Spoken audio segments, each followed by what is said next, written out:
Hello everyone, welcome back to my channel Nipa's Creation. আশা করছি তোমরা সবাই খুব ভালো আছো আর আমিও খুব ভালো আছি।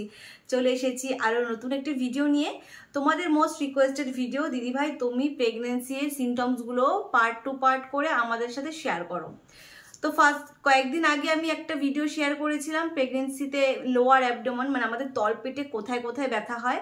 তো আজকে আমি শেয়ার করবো তোমাদের সাথে যে প্রেগনেন্সি আসলে পরে স্তনে কোথায় কোথায় ব্যথা হয়, আর যেগুলো দেখে তোমরা কিন্তু অনেকটা করে আইডিয়া করতে পারবে যে তোমাদের প্রেগনেন্সি আসবে না পিরিয়ডস আসবে। তো চলো আজকের ভিডিওটা শুরু করি। তোমরা তো সবাই জানো আমাদের পিরিয়ডের মধ্যবর্তী সময়ে আমরা ওভুলেশন করি, বা যেটাকে বলে হয় ডিম্বস্ফুটন। আমাদের বডি থেকে যে ডিম্বস্ফুটনের যে সময়টা, সেটাকে ওভুলেশন পিরিয়ড বলে। তো সেই সময়টাতে গিয়ে যদি আমাদের ওভুলেশনটা ঠিক করে হয় এবং ডিম্বাণুটা গিয়ে শুক্রাণুর সাথে মিলিত হয় একসাথে, তখন কিন্তু গিয়ে আমাদের একটা প্রেগনেন্সি আসে। আর সেটা প্রেগনেন্সি আসতে কিন্তু মোটামুটি ওভুলেশন থেকে সময় লাগে 6 থেকে 10 দিন। সেই প্রসেসিংটা কিন্তু আমাদের ফেলোপিয়ান টিউবের থেকে আস্তে আস্তে ইউট্রাস পর্যন্ত পৌঁছাতে এতটা সময় লেগে যায়। তো যেহেতু জিনিসগুলো ন্যাচারালভাবে হয়, প্রাকৃতিকভাবে হয়, সেই তো এইটুকু তো টাইম লাগবে বডিতে। কিন্তু সেই সময়গুলোতে কিন্তু আমাদের বডিতে বিভিন্ন ধরনের লক্ষণ প্রকাশ পায়। তো আমি কিন্তু অলরেডি অনেক ডিটেলস ভিডিও শেয়ার করে থাকি কি কি লক্ষণ প্রকাশ পায় না পায়। তো আমি আজকে তোমাদেরকে যেটা বলবো মোস্ট ইম্পর্টেন্ট, সেটা হচ্ছে ব্রেস্ট পেন বা ব্রেস্ট টেন্ডারনেস। তো মানে স্তনে কোথায় কোথায় তোমাদের ব্যথাটা তোমরা অনুভব করতে পারো আর কবে থেকে অনুভব করতে পারো। ধরো তোমাদের ওভুলেশন হয়ে গেল, ওভুলেশন হওয়ার পরে থেকে কিন্তু যদি প্রেগনেন্সি কনসিভ হয়, যদি ঠিকঠাক করে তোমাদের ঠিকঠাক করে যদি শুক্রাণু আর ডিম্বাণুটা মিলে যায়, তখন কিন্তু তোমাদের মোটামুটি ওভুলেশনের 3 থেকে 4 দিন পর থেকেই তোমাদের ব্রেস্টে ব্যথা শুরু হয়ে যেতে পারে। আর ব্রেস্টে ব্যথা কিন্তু তোমাদের টোটাল ব্রেস্টে হবে না, আর সেই জিনিসটা কিন্তু তোমরা নর্মালি ফিল করতে পারবে না।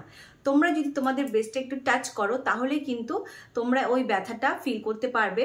আর এই ব্যথাটা কিন্তু অনেকটা পরিমাণের ওরকম ব্যথা হয় না যেভাবে তোমরা আর কি ফিল করতে পারবে অল টাইম যে আমার ব্যথা হচ্ছে বা এরকম হচ্ছে, ওরকম না। তোমাদের যখন একটু টাচ লাগবে তোমাদের ব্রেস্টে, হালকা আলতো করে চাপ দেবে তোমরা সাইড দিয়ে, তখন কিন্তু তোমরা বুঝতে পারবে যে ব্রেস্টে একটা ব্যথা বা একটা অস্বস্তি বোধ তোমাদের হচ্ছে। তাছাড়া কিন্তু ব্রেস্টে অনেকের কিন্তু ফোলা ফোলা ভাব থাকে, ঠিক আছে। সবার যেহেতু বডি আলাদা, সবার যেহেতু সিমটমস আলাদা, সেক্ষেত্রে সবার ব্রেস্টে যে পেন হবে এরকম ব্যাপার নেই। অনেকের ব্রেস্টে পেন হয় না, কিন্তু ব্রেস্টটা অনেকটা ভারী ভারী মনে হয়, অনেকটা ফোলা ফোলা মনে হয়। তার সাথে সাথে আরেকটা জিনিস, সেটা হচ্ছে তোমাদের নিপেল। তোমাদের নিপেল দেখে কিন্তু বুঝতে পারবে যে তোমাদের প্রেগনেন্সি কনসিভ হতে চলেছে কিনা, কারণ নিপেলটা অনেকটা কিন্তু ফুলে যায়। সাধারণত কিন্তু পিরিয়ডের সময় আমাদের ব্রেস্ট পেন হয়, বাট নিপেলসটা ফোলে না। তো সেক্ষেত্রে প্রেগনেন্সি আসলে কিন্তু নিপেলটা অনেকটাই ফুলে যায়। তো এটাও কিন্তু একটা লক্ষণ, তোমরা এই জিনিসটা নোটিস করবে। তারপরে যেটা বলবো সেটা হচ্ছে গিয়ে অ্যারিওলা।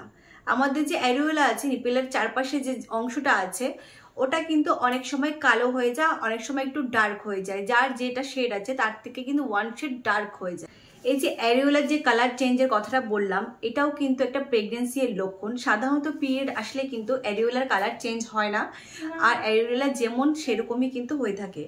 আবার কারো কারো ক্ষেত্রে কিন্তু দেখা যায় যে অ্যারিওলার চারিপাশে ছোট ছোট বাম্পস, ছোট ছোট পিম্পলস টাইপের দেখা যায়, সেগুলোর ভিতরে কিন্তু জল থাকে।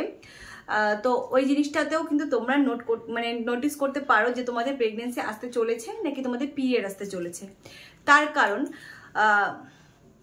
আর আমি এটা বারবার বলছি, সবার ক্ষেত্রে কিন্তু সেম সিমটম হবে না। কারো বডিতে ধরো এই জিনিসটা দেখা দিল, কারো বডিতে সেই জিনিসটা দেখা নাও দিতে পারে। যেহেতু সবার বডি আলাদা, সবার সিমটমসও কিন্তু ডিফারেন্ট হবে। সবাই কিন্তু সবার সাথে গুলিয়ে ফেলবে না। আমার সাথে হয়েছে বলে যে তোমার সাথেই সেম জিনিসটা হবে সেরকম কিন্তু ব্যাপার নেই। কিন্তু হ্যাঁ, কিছু কিছু ধরো 4টা কি 5টা সিমটমসের মধ্যে যে কোনো 1টা 2টো সিমটমস কিন্তু কমন সবার সাথে মিলেই যায়। কিন্তু আমরা আরও কিছু কিছু লক্ষণ সেগুলো নোটিস করে থাকি, সেগুলো হচ্ছে টান ধরা। অনেকের কিন্তু ব্রেস্টের মধ্যে একটা টান ধরা ভাব অনেকে লক্ষ্য করে। সেটা হচ্ছে ধরো কীরকম বলবো, নার্ভগুলো যেরকম একটু টান ধরে না, সেরকম টাইপের টান ধরার মতন আমরা একটা অনুভব করি। সেটাও কিন্তু সবাই অনুভব করতে পারে না। আর ব্রেস্টটা কিন্তু যেহেতু অনেকটা ভারী ভারী হয়ে যায় আর অনেকটা আলতো চাপ দিলে কিন্তু আমাদের ওই অস্বস্তি বোধ হয়, সেক্ষেত্রে কিন্তু একটা টান ধরারও ভাব থাকে। টান ধরার মতনও কিন্তু অনেকে ফিল করতে পারে। আর এটা বললাম প্রেগনেন্সি কনসিভ করার পরে কিন্তু এই ব্রেস্টের চেঞ্জেসগুলো আসে। আর পিরিয়ড যদি হয় তোমাদের তাহলে কখন আসবে, তাহলে কিন্তু মানে তোমার ধরো বডিতে পিরিয়ড আসা 4-5 দিন আগে থেকে কারো ব্রেস্টে বডিতে কিন্তু 8-10 দিন আগে থেকে ব্রেস্টে ব্যথা হওয়া শুরু হয়। যেমন আমার ক্ষেত্রে কিন্তু ব্রেস্টে পিরিয়ড আসার 9 থেকে 10 দিন আগে থেকে স্টার্ট হয়ে যেত, কিন্তু আমি যে মাসে প্রেগনেন্সি কনসিভ করি সেই মাসে কিন্তু ব্রেস্টে আমার মোটামুটি ওভুলেশনের 3 দিন পর থেকে কিন্তু ব্যথা স্টার্ট হওয়া শুরু করে দেয়। তো আমি সেখান থেকে একটু বুঝতে পেরেছিলাম যে এই মাসে নিশ্চয়ই আমার সাথে কোনো ভালো কিছু হতে চলেছে। তো আজকের এই ভিডিওটা এতটুকুই ছিল, আশা করছি তোমাদের সবার ভালো লাগবে। আর যদি ভালো লেগে থাকে তাহলে চ্যানেলটিকে সাবস্ক্রাইব করে চ্যানেলের পাশে থাকবে। আর এরকম নতুন নতুন আরও ইনফরমেটিভ ভিডিও দেখার জন্য আমাকে কমেন্ট বক্সে অবশ্যই জানাবে তোমরা কি ধরনের ভিডিও দেখতে চাও। তাছাড়া তোমরা আমার পার্সোনাল গাইডেন্স যারা নিতে চাও বা ফলো করতে চাও তারা কিন্তু স্ক্রিনে এই নাম্বারটার সাথে কন্ট্যাক্ট করতে পারো। আর একটা কথা বলবো যে যারা হোয়াটসঅ্যাপে আমাকে ডাইরেক্ট ফোন করছে তাদেরকে আমি বলবো প্লিজ ওটাতে ফোন করো না, তোমরা মেসেজের থ্রুতে কথা বলো। তার কারণ আমার মেসেজ কিন্তু প্রচুর আসছে, সেখানে ফোন কলসগুলো আসলে কিন্তু মেসেজগুলোতে রিপ্লাই করতে আমার অসুবিধা হচ্ছে। তো তোমরা মেসেজ করে তোমাদের সমস্যার কথা লিখে রাখো। তো দেখা হচ্ছে পরের ভিডিওতে। সবাই ভালো থেকো, সুস্থ থেকো, সবাইকে টাটা বাই।